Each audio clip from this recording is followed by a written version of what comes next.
Bien, estamos ya aquí en la segunda parte, en concreto en el tema 9.2, para que no se nos olvide, la intervención en Marruecos, repercusiones de la Primera Guerra Mundial en España, la crisis de 1917 y el trienio bolchevique, siempre dentro del bloque 9, es decir, es la continuación del vídeo anterior.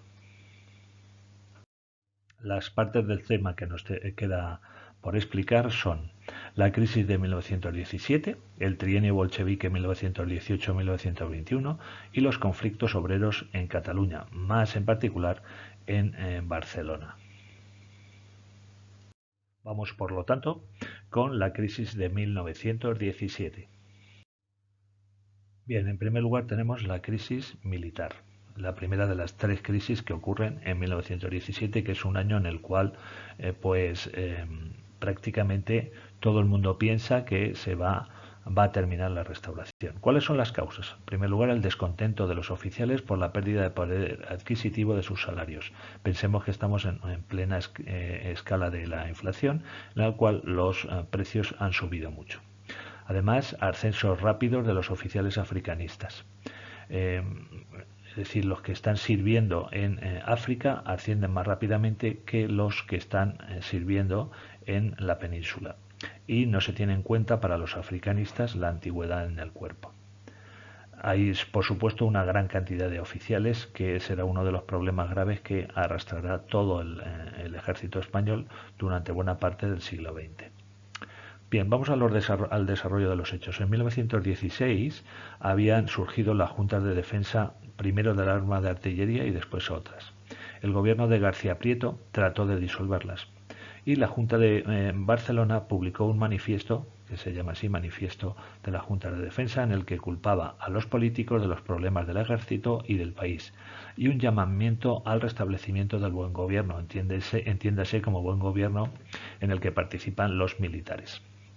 El rey desautorizó al gobierno al querer tratar de disolver a estas juntas y el de García Prieto, dimitió. El nuevo gobierno, encabezado por Eduardo Dato, lo tuvo que admitir por temor a un pronunciamiento militar. Bien, el gobierno conservador no convocaba a las Cortes. Entonces se produce una crisis política, digamos, que encabezada, vista a partir de la Asamblea de Parlamentarios que se convoca en Barcelona. La situación creada por las juntas de defensa que hemos estudiado en la diapositiva anterior hizo pensar que se daban las circunstancias para una renovación política nacional para terminar con la restauración. Por iniciativa de Cambó, de Francesc Cambó, el de la Lliga Regionalista, los parlamentarios catalanes convocaron una asamblea el 19 de julio en Barcelona para promover una reunión de Cortes Constituyentes para liquidar la restauración. El objetivo era una reforma desde arriba de precisamente el sistema político, de la restauración. De más de 400 diputados convocados, solamente asistieron 70, fundamentalmente de grupos muy progresistas. Pero la asamblea no tiene continuidad porque la Lliga Regionalista, impulsores de esta asamblea, comienza a participar en los gobiernos de Madrid, es decir, de la monarquía. Y además existe entre todos ellos y entre todos los partidos un temor ante la huelga general. Ese huelga general se establece ya, por lo tanto, ese temor, ese ambiente, se establece en lo que llamamos crisis social. O lo que es lo mismo, hemos visto el intento de la revolución desde arriba con la Asamblea de Parlamentarios de Barcelona, y este será un intento de revolución desde abajo. De revolución, entiéndase, del sistema político imperante en la restauración.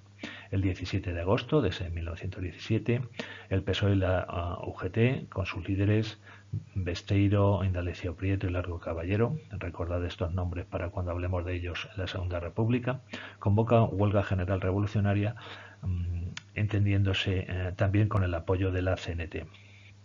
Esta huelga general revolucionaria tenía como objetivo derribar al gobierno y convocar las Cortes Constituyentes.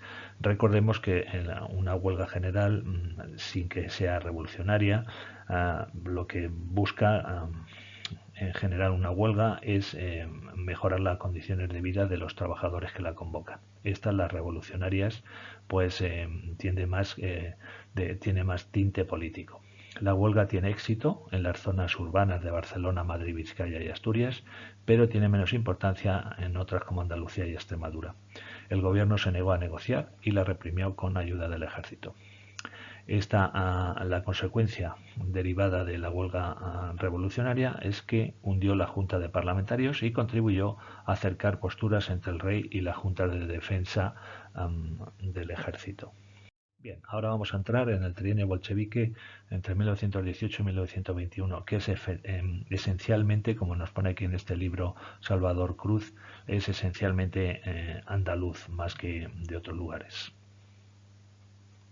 Vamos a establecer una definición o una conceptualización de lo que se entiende trienio bolchevique en la historia de España, porque los bolcheviques evidentemente son rusos de la Revolución Rusa precisamente de 1917. Bien, pues una serie de... el trienio bolchevique se entiende como una serie de revueltas, de manifestaciones y huelgas que se produjeron entre 1918 y 1921 en el sur de España.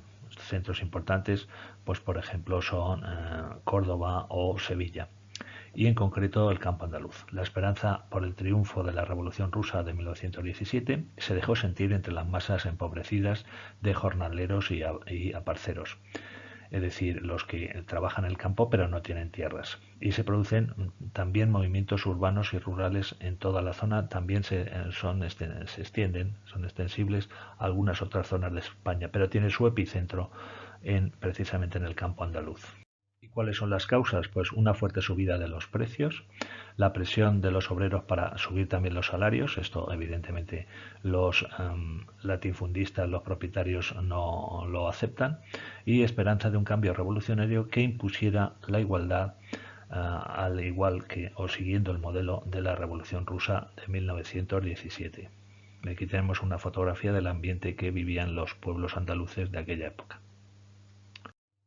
Los protagonistas eran los anarcosindicalistas de la CNT.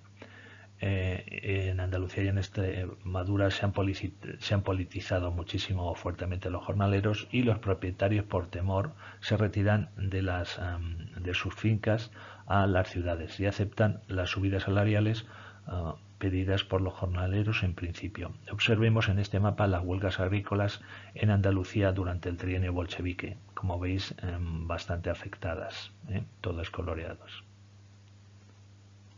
Expliquemos brevemente los hechos. Tienen su máximo nivel de movilizaciones de los jornaleros va entre otoño de 1918 y verano de 1919. Destaca sobre todo la huelga general de la provincia de Córdoba. Aquí tenemos un recorte de un periódico del momento, hablando de los sucesos en Córdoba. Las movilizaciones se radicalizarán y surge un movimiento de ocupación de tierras con la pretensión del reparto de esas propiedades ocupadas. Sus lemas serán la unión hace la fuerza o la tierra para el que la trabaja. Además, hay quema de cosechas y ocupación de ayuntamientos de los distintos pueblos y de fincas. Bien, las consecuencias, pues en mayo de 1919 se reprimen estas movilizaciones con dureza. Se declaró el estado de guerra, por el cual se suprimen todos los derechos de los ciudadanos y se ilegalizan las asociaciones obreras y se encarcelan a sus dirigentes, y por ello la afiliación sindical en toda Andalucía desciende. Aquí tenemos una fotografía del momento en el cual la Guardia Civil sale a reprimir todas las ocupaciones de fincas, etcétera. Y entramos ya en los conflictos obreros en Cataluña. Más en particular en Barcelona, que es la zona industrial por excelencia, no solamente de Cataluña, sino de toda España. Se produce la huelga anarquista de la Canadiense, que es la compañía que suministra electricidad a Barcelona y a gran parte de Cataluña. El gobierno obliga a negociar, ya que no se puede suspender el suministro de electricidad sine die, y los obreros lo que pretenden es una jornada laboral de 8 horas, el aumento salarial y la readmisión de los despedidos que habían lógicamente declarado la huelga y que la empresa los había ido despidiendo. Se producen lockouts de los empresarios, es decir, se contratan a obreros de otros lugares, cerrando la empresa, o a obreros parados. Y hay enfrentamientos entre la CNT y los sindicatos libres derechistas. Se extiende en Barcelona el pistolerismo. Frecuentemente se disparan para unos y otros y hay bastantes muertos y heridos. El gobierno interviene nombrando al general Martínez Anido gobernador en Barcelona. Se produce una represión brutal, aplica la ley de fugas, se fusila a sindicalistas y hay una reacción con asesinatos. Por ejemplo, el de Salvador Seguí, un obrero anarquista catalán, y incluso esto va a llegar al asesinato del presidente del gobierno, Eduardo Dato.